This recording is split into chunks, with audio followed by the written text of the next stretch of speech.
We developed from scratch the largest and most advanced testing system anywhere in the world.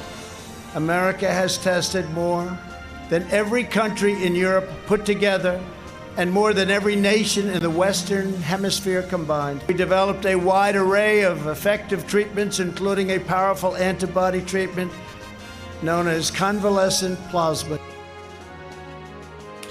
Bears repeating here, the United States is 4% of the world's population.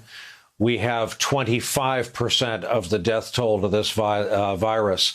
As of tonight, coronavirus has infected nearly 6 million Americans, with over 180,000 souls lost. Remember, this is the same president who once called COVID testing overrated. It's worth repeating, more Americans have died from COVID-19 during the 4 days of this Republican convention than the number of Americans killed on 9/11. Back with us, Dr. Vin Gupta. He's an ER doctor specializing in these very kinds of diseases. Also happens to be an affiliate assistant professor with the University of Washington Department of Health Metric Sciences. Doc, I know that to some in the audience, we probably sound like, to coin a phrase, mother during such conversations. But start with tonight's gathering. Let's call it 1,500 people on the White House grounds.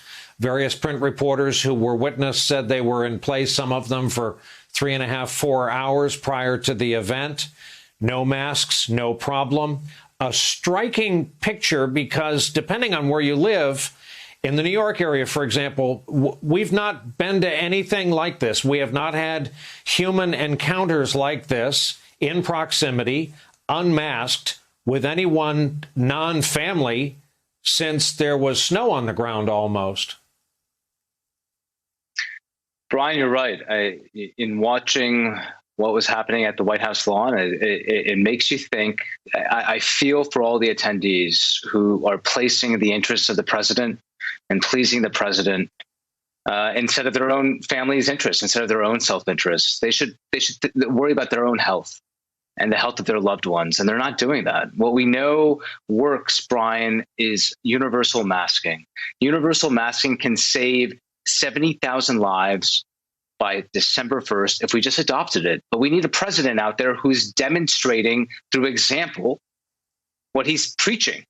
We need him to demonstrate that, and he's not doing it, and he's failing us. And he's also fear-mongering, may I add, Brian. He's fear-mongering on this notion that one candidate, his opponent, is going to lock down the country. There's just no truth to that either. Nobody is advocating for a full lockdown at this point. Both sides are advocating, one side advocating much more than the other for science-based approaches that are nuanced. Yeah, Biden's answer on that question of a lockdown was he would listen to the science and the scientists, and at long last, if there was one remaining way to get the upper hand on this virus, he would have to go along with that, but he is not advocating a shutdown. Let's talk about the CDC. This incredibly confusing rule change, and then a change back everywhere initially, but on their website. This, Doc, is what you and I have been talking about for months. This is what erodes confidence in our institutions. This, during a pandemic, is supposed to be a pretty important institution. You know, Brian, I don't know a single public health leaders of major health systems that are actually paying attention to the CDC now. No one is paying attention to the CDC at high levels here. They're basically saying, let's ignore it. Let's completely ignore what the CDC is saying. On asymptomatic screening and testing of individuals that might be close contacts of known COVID positive patients, that has been a message we've been preaching day in, day out for months. And now they said, well, maybe it's not necessary.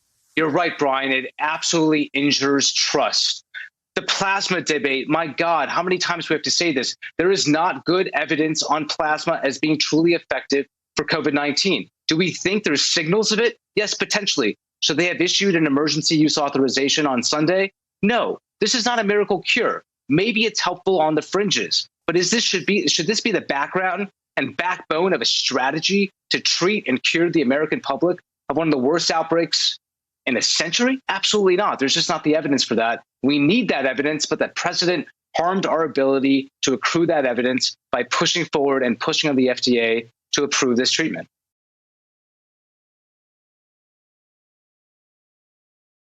Hey there, I'm Chris Hayes from MSNBC. Thanks for watching MSNBC on YouTube. If you want to keep up to date with the videos we're putting out, you can click subscribe just below me or click over on this list to see lots of other great videos.